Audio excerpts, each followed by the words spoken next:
we need to talk about the absolute state of Manchester United's midfield right now and why a specific name, João Gomes, has shot right to the top of the January shopping list.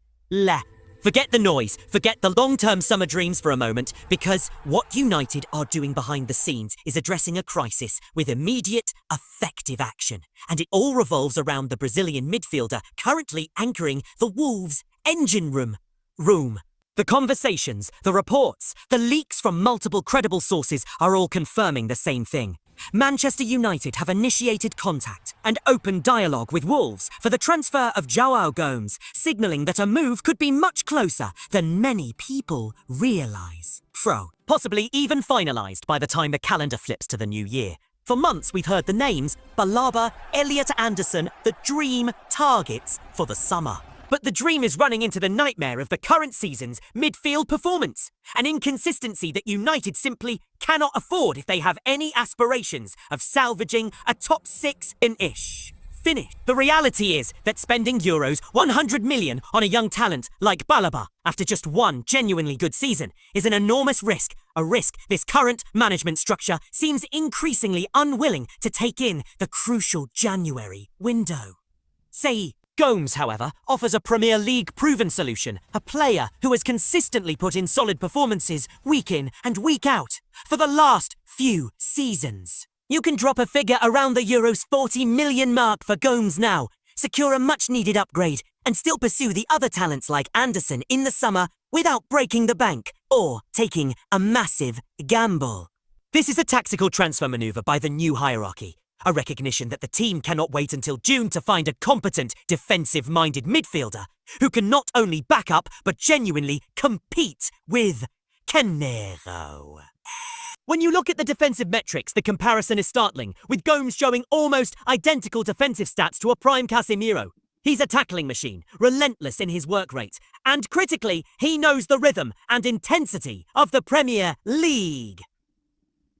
He can hit the ground running immediately, and I can almost guarantee he would have the same immediate, impactful effect that other mid-season signings, like Bruno Fernandes, have had on this club. The team's reliance on Casemiro has become a liability, and his forced exits at half-time in recent games due to poor form, or worse, his absence entirely, causes the team to fall off a metaphorical cliff.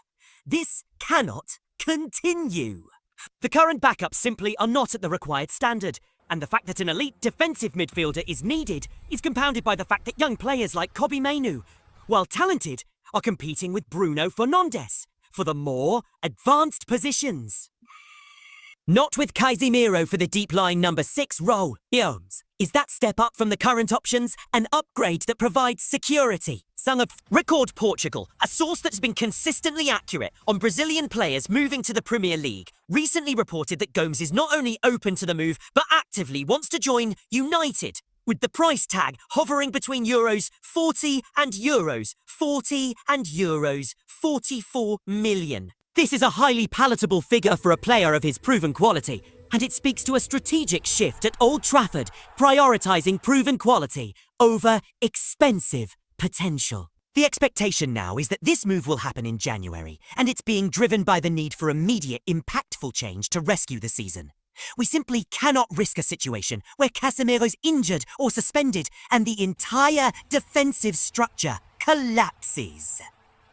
The impending departures for AFCON, with players like Amad Diallo and Sofiane Amrabat leaving, only further exacerbate the need for midfield depth and stability.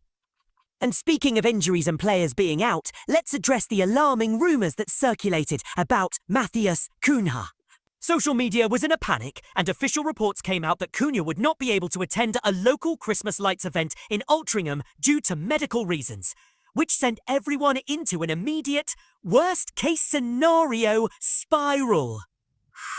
The truth, however, is far less dramatic and points more towards the club being overly precautious, which is the right approach when it comes to head trauma. Ben Jacobs, a reliable journalist, was quick to confirm that Matheus Cunha had sustained a knock to the head in training.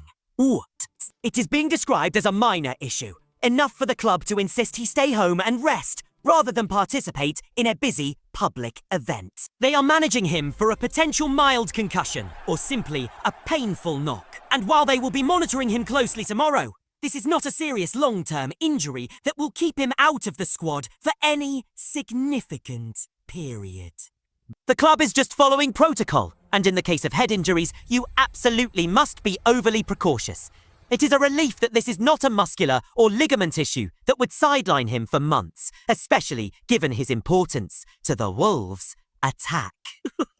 On the positive side of injury news, the whispers are getting louder and more concrete around Kobbie Mainoo.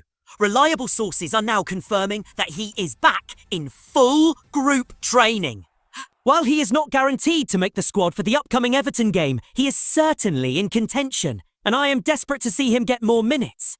He is a phenomenal young talent, and his return will give the manager more options, even if he's not the definitive number 6 solution. Less positive is the news around Harry Maguire and Lisandro Martinez. Neither is expected to be available for the Everton fixture, which means the defence is still stretched thin, and any further knocks could prove catastrophic. We can only hope that they and the rest of the injured cohort return quickly, because the squad, while capable of fighting for a top 7 finish and a Europa League spot, is simply 1 or 2 injuries away from completely derailing any progress made. We also have to take a moment to celebrate the incredible success of United's lone players, as their excellent form gives us real hope for the future depth of the squad.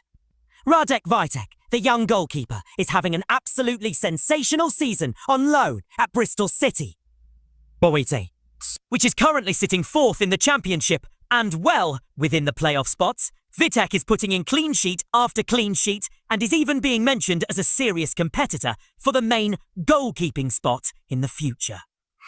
His performances have been incredible, and his consistent reliability is a massive positive. But perhaps the most exciting report is coming from League One, where Dan Gore is on loan at Rotherham. If you search social media, every single Rotherham fan is raving about him, calling him head and shoulders above everyone else in that league. This is a player who has overcome injury issues to put in phenomenal performances, demonstrating an exceptional range of passing and movement. The fact that his loan club would never consider activating the break clause to send him back early in January speaks volumes about his impact. He played the full 90 minutes in the recent draw against Reading, a game where ex-academy player Charlie Savage also got on the score sheet. These loan reports, including Ethan Wheatley scoring a goal, are the silent wins that provide real depth and future value to the club. Vitek and Gore, in particular, are the 2 standout loan players right now, and they are definitely ones to watch. We are talking about genuine first-team prospects here, not just filler. It is a testament to the club's developmental pathway, even while the first team navigates a choppy period. Finally, on a personal note, it was good to see Paul Pogba make his return to action in a recent game. Despite all the controversy, you have to wish him the best in his personal battles, and it's nice to see him back on the pitch after such a long layoff. But ultimately, the focus must remain on the immediate priority, which is João Gomes. If United secure him in January, it changes the entire outlook of the second half of the season.